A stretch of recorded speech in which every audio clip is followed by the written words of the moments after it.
So our next session, Building a Stronger Tomorrow Together, we're going to look at how online schools and programs are in a unique position to reshape the job market for years to come. So I'd like to welcome my colleague, Jessica Naeve, Senior Sales Director of Higher Education here at LinkedIn. Jessica? Hi, Chantal. Hi, Jessica. So like I've asked all of our other panelists, or I should say moderators, what does in good company mean to you? I know you answered it in a video in 3 short words, but I'd love for you to elaborate a little bit more. So as I said on the video, it does mean marketing with confidence, but in sort of a deeper way, in good company means being part of an environment that's dominated by respect, by mutual respect, in the way that LinkedIn always has been from the very, very beginning. That's great. Well, I am so excited for the panel that you're about to have. So I will just turn it over to you. All right. Thanks so much, Chantal. So we are so lucky to be joined by execs from 2 of the most innovative institutions in the higher ed landscape to bring their deep expertise on this topic, Brandon Busteed and David Sutphen. So let me give you the background on them. Brandon Busteed is Global Head of LearnWork Innovation at Kaplan, as well as the President of University Partners there. So he oversees Kaplan's university partnerships in North America, leveraging assets from across the company's educational offerings. And his 20-year career has been largely focused on the education arena, including being senior partner and global head of the public sector at Gallup, where he oversaw higher ed, government foundation, and corporate social impact. Prior to joining Gallup, Bastid was the founder and former CEO of Outside the Classroom, a company that pioneered adaptive online education to change risky student behaviors. And he sold that company to EverFi in 2011. And now David Sutphen is Chief Strategy and Engagement Officer at 2U, where he leads communication and brand functions, as well as the company's social impact, strategic partnerships, and diversity inclusion efforts. Prior to joining 2U, David was a partner at Brunswick Group, a global strategic communications advisory firm where he advised Fortune 500 and emerging companies on strategic communications, crisis, diversity, public affairs matters as well. Earlier in his career, Sutphen practiced law at Covington and Burling and served on Capitol Hill as Chief of Staff to Congressman Harold Ford Jr., as well as General Counsel to the late Senator Edward Kennedy. And he's actively involved in numerous nonprofit and philanthropic endeavors, including Get Schooled and City Bridge Education. And he's also a trustee of his alma mater, Amherst College. So welcome, David and Brandon. We're so happy to have you here. Excited to be here. Excited to join. Thanks for having us. All right. So on to the questions. So we've heard a lot about the new wave of students, as well as the new landscape and environment from research perspective, data perspective, student perspective. We really want to know about the institutional perspective, especially from the cutting edge. How can you start us out? So thinking about this moment, many people are comparing it in some ways to the 2008 recession, though it's obviously very different. And one of the differences is the degree to which the number of sort of types of skills and training options that exist has proliferated since then, as well as the deep expertise that now exists within the online scope and the online landscape. Could you give us some sense of, as a starting point, how have you positioned your own institutions in this landscape and what specifically you focused on in this point, sort of since March transformed the world? Brandon, would you like to begin? Well, sure, Jessica. The theme of our work has really been an extension of what was happening pre-pandemic, right? It's not like we saw this pandemic coming. I don't want to suggest that, but we've simply accelerated things that were underway for a while prior to that. Everything we're doing online, supporting universities with online programs, existing Kaplan programs, right? All that has grown significantly this year, and certainly buoyed by the fact that everybody's online. What's interesting, though, is you're right. There are differences between the recession before. Usually in a recession, enrollment in higher education goes up. We're not seeing that yet. We've been on a 10-year decline in degree-seeking enrollments in U.S. higher education. This year, it slid significantly. And there's a likelihood that it could slide for another 10 consecutive years if you add in the population age demographic that's going to fall off a cliff in 2025 with traditional 18-year-olds. What is really relevant, though, is that there has been a huge increase in the utilization of the demand for non-degree education in the form of industry-recognized credentials, other short-form education. So one of the most important things Kaplan's been working on with institutions of higher education has been extending the menu of 200-plus industry-recognized credential programs that we offer in partnership with universities who are wanting to extend the students they serve, expand their mission, and think outside of that degree box. Of course, all this stuff is happening online right now. So, that's an example of initiatives that were well underway long before the pandemic, have been accelerated by the pandemic. And I'll just make one interesting point. I think, there's been a big mix of reactions to online. There's been the crash course online, universities, mainly traditional universities, moving in an emergency fashion, traditional students online. Very mixed bag of experiences there. But for those of us who have been in the online world, like 2U, Kaplan, and many others have, right, the quality of that has been well defined for a long time. The quality ratings from online programs that have been professionally developed, right, are the ratings from students are as high as they've ever been. In fact, on par with the ratings of in-person education. So in other words, what's happened is that the traditional universities have in many ways provided a relatively poor experience to traditional students, but the rest of this universe, right, has I think quickly embraced online education. And in areas like corporate training, I don't think we're ever coming back to the in-person classroom in corporate training. It's going to be entirely online, pandemic and post-pandemic. Thank you so much. And how about you, David? Could you give us the brief intro as to how 2U has been providing the cutting edge since March as well? Yeah, I would echo a lot of what Brandon had to say. I think it's important to kind of take a step back and think about really what the challenge of the moment is in higher ed, particularly for the great nonprofit universities who are our partners. And what we would say is it's the digital transformation challenge and opportunity. I really enjoyed listening to the last panel discussion, with Michael and Elizabeth. And one of the things that Elizabeth's research kind of referenced was the spectrum of offerings that adult learners are looking for now. Interestingly, what we have seen, at least, since COVID, is we've actually seen an increase in demand for our degree programs. Across both the vast majority of our portfolio are graduate degrees, but we do now have a few undergraduate degree programs, and we've seen an uptick across the board, regardless of discipline there. But we've also seen a significant uptake in our what we call alternative credentials, which are short courses and boot camps. And to Brandon's point, it's really about the acceleration. 4 years ago, we acquired Get Smarter, which is our short course business. And last year, we moved into the boot camp space. So I think we saw several years ago that the future was really about how can nonprofit universities better address the critical needs of society and kind of redefine what they're offering to the marketplace to meet what students want across their lives at different ages and stages. And we call it the career curriculum continuum. It's not like a linear thing. It's at different stages in your life, whether you already have a master's degree or you don't have an undergraduate degree, or you do have an undergraduate degree and you want a technical skill, you may need one of these things to round out who you are and where you are and what your aspirations are. And so I guess the way we think about it as 2U is, maybe 12, 13 years ago when we launched as a company, it was about, can we help you take an individual degree program online? Now it's about, how can we be your digital transformation partner? And how do we align the universe of offerings that students are looking for, whether that's degree or non-degree, whether it's length or cost, with the transformation that these institutions need to undergo in order to meet those needs. And we think of that transformation holistically. Part of it is marketing, but a huge part of it is, the other piece of research that we referenced at the end of the last conversation was, having a quality online platform. Well, guess what? It's not enough to acquire the student.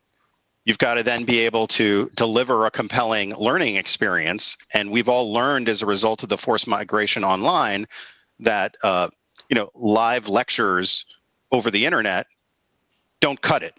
And so the other thing that I think we've learned is, a really thoughtful approach to integrating technology and pedagogy. And, we have something we call the learning experience framework, which is grounded in 3 principles that we call feel, do, and think.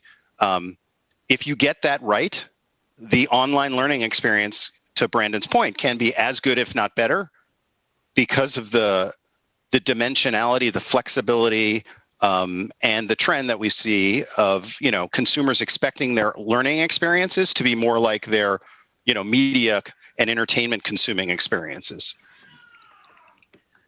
Yeah, all makes sense. And there are a few topics that you both raised that I'd love to go into more detail on. Initially, both of you spoke to kind of the new proliferation of types of offerings that online degrees are, there's certainly demand there, and we're seeing that acceleration on LinkedIn as well. But sort of how do you start, sort of especially from the marketing perspective, how do you better communicate, again, now that there are so many more different types of options, how would you advise schools, the sort of different stakeholders at schools, to better explain these offerings to prospective students as they decide which ones are right for different steps, different goals in their careers? Sure, I'm happy to start on that. One thing that I think often gets maybe overlooked and not discussed enough in the context of this conversation is the importance of data.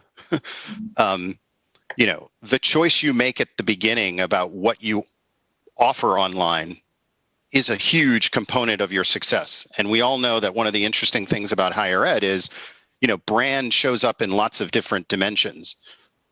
It's rarely the institution as a whole. It's often an individual school. It might be a particular degree offering within a school. And so I would say that the first and arguably most important choice is, are we going to market with the product that is the strongest for who we are and what we stand for from a brand value proposition? So, that's one of the reasons why we were so excited about, our first portfolio of LSE undergraduate degree offerings, because, a Bachelor of Science in Economics from the London School of Economics is kind of a bullseye offering, right? And so part of what you want to be able to do is make smart choices about where and how you enter the market, because to the point that we were talking about earlier and in the previous panel, it's getting a lot more crowded. So your ability to differentiate yourself has a lot to do with how effectively you show up with the right thing in the marketplace. And then I think the other thing is, you saw Strata came out earlier this week, with some research that showed, everybody's, I think, consistently across the board, our own proprietary research, obviously what Elizabeth did, everything I've seen, there's an uptick across these various things. But the value proposition of what is this offering, whether it's a degree or an alternative credential, what is it going to deliver me on the back end? And how are you going to help me kind of connect those dots is really critical. So like, for example, in our bootcamp business, we did 7,000 employer referrals last year. And so what we say to those employers is, your feedback is our currency. So we're not going to charge you to send referrals. What we want to know is, when they show up in interview, like, if you didn't hire them, why not? And if you did, why? And then we can use that to inform not only the content of the curriculum, but also put it into the top of the funnel and talk about the value proposition of what employers are looking for people who might be looking for a boot camp to develop a stronger technical skill or capability. All makes sense. Yeah, building off of that, the point about brand, you could argue this for traditional, ground campus brand, right, and online brand. Very few universities have a unique brand value proposition in the marketplace, right? I always use the example of a Babson. Babson's not a large institution, but most people who know Babson immediately think entrepreneurship, because they have just absolutely kind of staked a claim in that as a signature of that institution. There aren't many examples like that. You're sure there's elite universities that are prestigious because they've been at the top of whatever ranking for a long time, right? But in terms of like distinguishing the difference among those institutions in terms of having a unique brand value proposition. I think differentiation is going to become really critical. And then when you say, okay, what's the big critique of higher education right now? And this is, again, across the board, whether we're talking about ground, online, public, private, it doesn't matter. It's the work readiness of college graduates. And so if anybody wants to invest in a brand that's a strong brand, this may not be differentiated, right? But it's the brand that will support whatever you're doing. It's a brand of work readiness, right? It's a brand of employer ready. It's a brand of employer connected. And obviously, there's been a growing movement of what has been called the education as a benefit movement, more employers who are investing more strategically in both degree and non-degree education for their employees. But this is where university partnerships with employers are actually helping to do incredible things like drive down the cost of higher education. There's a unique idea. And I think we're going to start to see a movement where traditional age students are going to increasingly turn to online bachelor's degree programs, mainly because of lower cost, right? And because it gives them the advantage of working in more unique ways while they're doing their degree online. So although that's not a really big market right now of like the online bachelor's degree for traditional age students in the US, you know, the previous panel kind of commented on it briefly. Look at the numbers inside of the large online universities. There's a growing percentage of 18 to 22-year-olds enrolled in those institutions. And I think it's this potent mix of lower cost, convenience, I can work while I'm doing it, and that's going to become a new trend among traditional age students. Yeah, we certainly agree in the sort of the ending of this dichotomy between sort of traditional undergrad and kind of what percentage of the population deems it necessary to go on a leafy campus versus starting that journey earlier and deciding how that decision can feed into your career on an ongoing basis through your life. And that this certainly is accelerating that transition that was certainly underway and has been for decades to this point. It sounds like, again, the differentiation is critical, but as marketers, sometimes, you know, the teams are sort of so narrowly focused in institutions that, you know, often they can feel a little bit powerless about, you know, sort of what it is they're differentiating. And I love the point about there are ways that schools can partner externally to be more integrated with outcomes. Are there other ways, and again, is there more that you can tell us about how, especially from the marketing perspective, marketing can be more integrated with the outcomes and experience to help their schools become more differentiated? I'll just take one step back. At LinkedIn, you know, we've done a lot of research around LinkedIn applicants versus others, LinkedIn starts versus others. In sort of big online schools that we've studied, those who have LinkedIn profiles graduate faster, 2.5x the rate. But how can marketers sort of be more involved in the ROI and more involved in the success of what they're marketing? You want to start, Brandon? Or happy to take that. Go ahead, David. Yeah. So I guess I'd offer two kind of examples that are relevant, at least to how we think about that. Last year, we made a decision to bring together our admissions counselors and our student success advisors, in part because we felt like, the ability for those two teams to really think about the student journey and experience from the moment someone is first touched by any kind of paid or organic, kind of marketing engagement to the moment they, are walking across the stage. And one stat that I always love to share is that, we have found on average across our portfolio, pre-COVID obviously, that students who are enrolled in our graduate degree programs actually tend to walk at graduation at the physical campus in higher numbers than the graduate students who attended the physical campus. And we think that really speaks to the strong affiliation, if done right, that you can derive around online. And the reason why I think that's relevant is it goes back to the point that the last panel made about the power of network marketing. And, so you have to think about it as an ecosystem. And if you can cultivate the ecosystem in compelling ways, it has the potential to be a really powerful kind of, self-fulfilling, ecosystem of both brand building and engagement and quality. And then the last thing that I would, or the other example I would give, which, goes back to the point that I was making about data, and just to try and make this as quick as possible story. So a few years ago, we launched the first fully online physician assistant degree in the country with Yale. And about 50% of the degrees that 2U powers are disciplines in the healthcare space that require students to do a lot of clinical work. And one of the, I think, the differentiators that we have for our partners is we have a whole team that helps students find their clinical placements wherever they live in the country.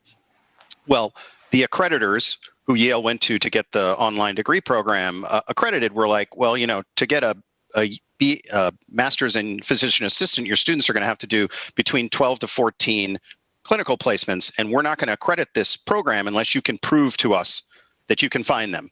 So what's really interesting is our placement team went to our marketing team and said, before the program was even accredited, we can go find these, but where should we go look? Because, and so based upon all the data that we have, because of the scale that we operate at, our marketing team was able to say to the placement team, now this is a year and a half before the program even launches, focus your energy on finding clinical placements in these portions of the country. Fast forward 2 years, the first cohort of students enrolls into the Yale PA program. We had found 2,200 clinical placement sites instead of the required 400. And there ended up being a 95% overlap between where the students ultimately enrolled from geographically in the United States and where our placement team had gone out in advance to find the clinical placements. That kind of data-driven marketing efficiency is hugely valuable if you start to think about the student experience in a more fulsome way.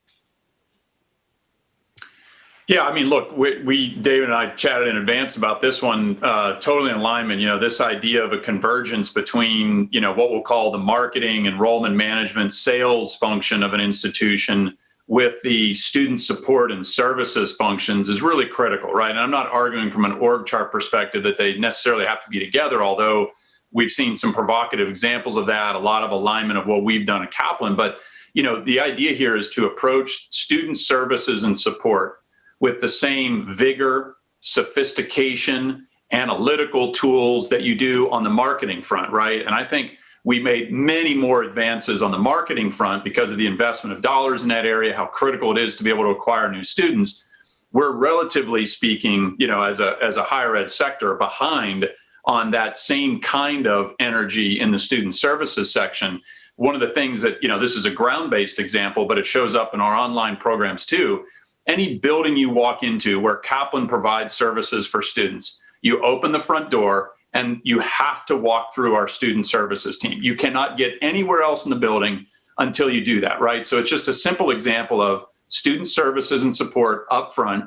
We think of it as critical to, the marketing, the student, enrollment and acquisition functions. And so when you can combine them, the other interesting input in this is that a lot of times an advisor, an admissions advisor, will learn about the motivations of a prospective student that then gets lost in the shuffle once they enroll, right?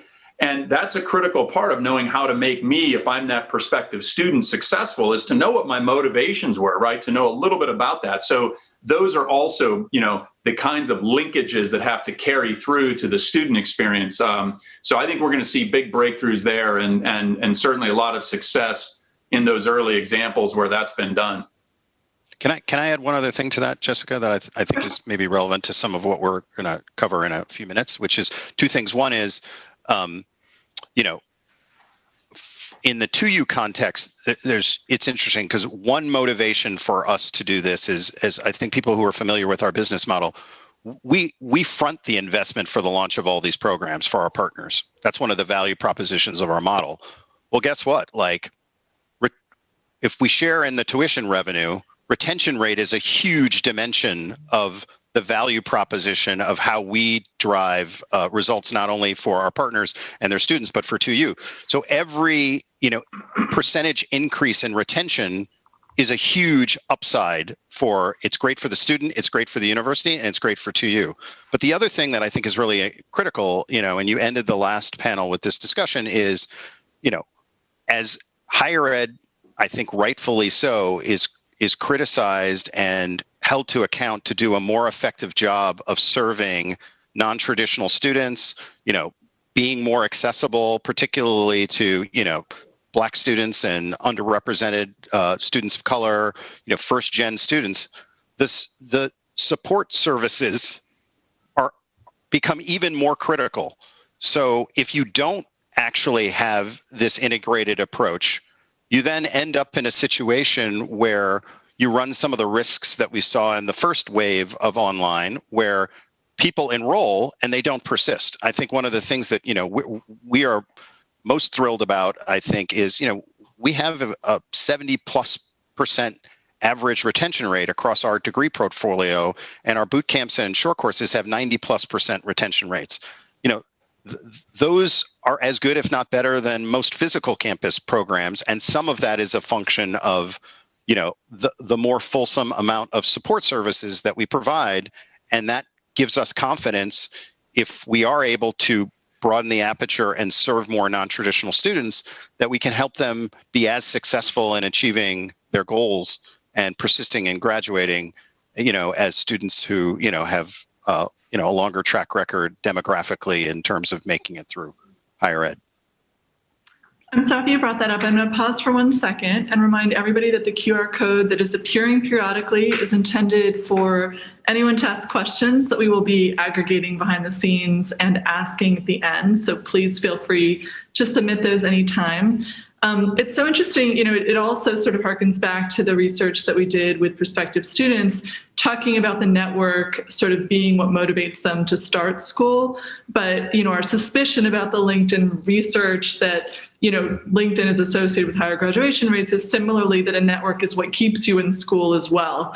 And not just friends and family who have sort of other relationships with you, but that professional network where you get professional reinforcement and can see a clearer path to sort of why you're bothering doing the work, doing the higher ed in the first place. But thank you so much for this segue, David. I would love to talk about the Black Lives Matter movement and how higher ed can be sort of part of this new discussion that we hope is permanent about making inclusion, making, the advancement of underrepresented minorities part of our permanent future. And as we all know, the disparity in how COVID has affected, especially people of color, is something we feel the country, should take quite a bit of shame in and be working quite hard to fix.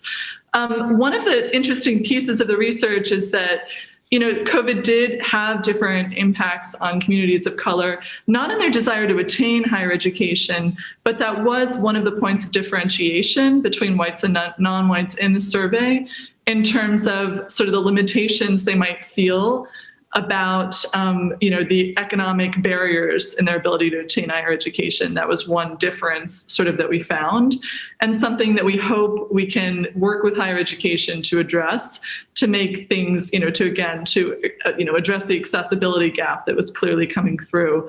Can you think about how online programs are uniquely positioned to help underrepresented minorities and ways that higher ed might be able to be more impactful in the future? Sure. A couple, perspectives on that. One is, it's obviously still relatively recent, but early indicators for us in terms of retention rates and the like in our programs is we're not seeing a disparity, which is, encouraging in terms of persistence. So that is something that I think is worth pointing out.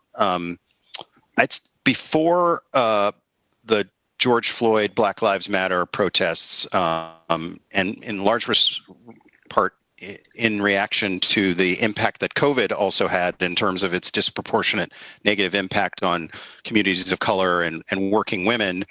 In our boot camp business, we announced a scholarship program, $3 million scholarship program with the vast majority of our university partners who power our boot camps. And part of the reason why we did it, and again, this goes back to data, is we noticed across the board that individuals who came from families with incomes of less than $50,000 were not enrolling in the boot camps.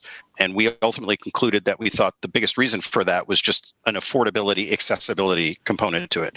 So we, did a bunch of analysis and tried to determine, okay, what would be kind of an affordable price point. So we rolled out a $3 million scholarship fund where, students can receive up to $2,500 off the cost of the boot camp, but we also added on a 24-month interest-free payment plan. And interestingly, in the last, 3-4 months, we've had, I think, close to 700 students enroll into the boot camps across our portfolio as a result of that. And so the way we think about it is we want to do things that are sustainable and not just like a philanthropic thing. They need to be integrated into the business so that as we scale, we can do them and do them, at a bigger and bigger way. And then the only other thing that I would mention, because it just happened last week, is, we teamed up with Netflix and Norfolk State to where Netflix, their engineers are kind of course curriculum developers, and faculty at Norfolk developed 3 boot camps that we're going to be powering, where any 130 students at Norfolk can apply to these, and will all be eligible for a full scholarship from Netflix, with the goal of, and everybody will get a mentor who's an engineer at Netflix. And the one thing that I want to give Netflix a lot of credit for is it's not just about filling jobs at Netflix necessarily. It's about creating more pathways and the kind of social capital that students, who are juniors and seniors at Norfolk, as well as recent grads, can use to kind of break into tech. So I think we need to do more of those kinds of things. Look, I mean, the evidence, already points to, the types of higher ed institutions that are serving higher percentages of underserved students, right? It's community colleges, it's HBCUs, and it was online universities, and still remains to be online universities. So, that has already been a mission that I think has been, played out across real data in terms of the demographics and enrollments. There's a lot of factors to that. Obviously, affordability, convenience, right? We should all be reminded of how many people are still without broadband internet access in the US. We're seeing this as a major issue across K-12. It's going to continue to be an issue for people who are potentially interested in higher education, but literally have the barrier of, I'm not near an institution, and I also don't have broadband internet access, which is pretty much a minimum requirement for a lot of these things. So we still have a lot of fundamental work to do. To what degree should higher ed institutions, right? Should the institutions that are represented on this call start to step up and organize coordinated campaigns for high access internet opportunities, and to also, as David mentioned, start to think more about a Tom's shoe model for online programs in higher ed. There's a lot of ways to do this, right?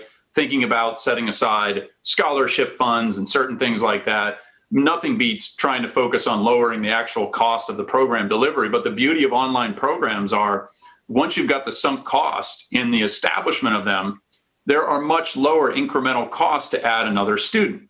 So to the degree to which you can have programs where for every full pay enrollment, there is a scholarship seat set aside. This is a model that we've used in a lot of pre-college programs that we're working with various universities on. We've done it in our Boost program, which is a college career and readiness one. And the math just works, right? You can set aside free seats for students who qualify for those seats, driven by the full pay of students who can afford to do it. And I think it's just a more upfront model, right? There's a lot of ways that higher ed plays these games with financial aid, with scholarship, with things like that. I think we should encourage it as a model, build it into our plans, and certainly some of the examples, David, you just mentioned too. Those are great examples. We should be thinking about that with every new program that we roll out. I say that not just about Kaplan. I know 2U's committed to that. I say it as a proverbial we, right? All of us that are engaged in this conversation right now need to think about it, because higher ed has failed miserably on the equity and access front. The percentage of students who were born in the bottom quartile who have completed college has moved from 6% to 9% in the last 50 years, half a century. And we have moved that needle a miserable 3 percentage points from 6% to 9%. We have to do better than that. Thank you for that. It's an inspiring view of our industry, and certainly why most of us entered it in the first place. Appreciate the perspective. As a final question, as time runs by, but I got a question from the feed that I would love to close out with. Specifically about, would you have aspirations for how LinkedIn could work better with you, could work better with the industry? Sort of from your perspective, what could we be doing to work more closely in this space? You want to start, Brandon? No. Well, first of all, I'm a huge fan of LinkedIn, and I'm happy to say it, not just because, I'm on a LinkedIn event, but I've found a great enriching dialogue that I've had with people I don't know across the higher education and workforce development sector. I've made friends on LinkedIn who I've never met in person, and I call them friends. So, it has been an incredibly powerful network, right? The degree to which we can start to merge learning as a major priority within social networks, I think is a really good opportunity. In fact, just before I came on this panel, I was hosting my own LinkedIn Live session with John Kroger, who just left as the Chief Learning Officer of the U.S. Navy. And in that conversation, he was talking about this vision of the LMS of the future is going to be a combination of a social network and also a learning network that is going to serve learners over their lifetime from many different providers, right?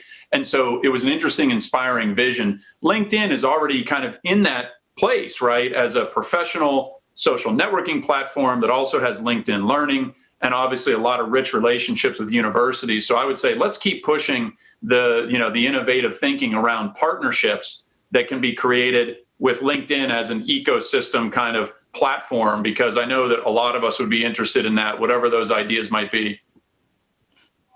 Yeah, I would echo everything that Brandon said, and I would say that I have found you, Jessica, as a thought partner, and your teams just really open to these broader, more structural kind of challenge conversations, because we clearly are living in a world now where incremental stuff is not going to help solve some of these problems.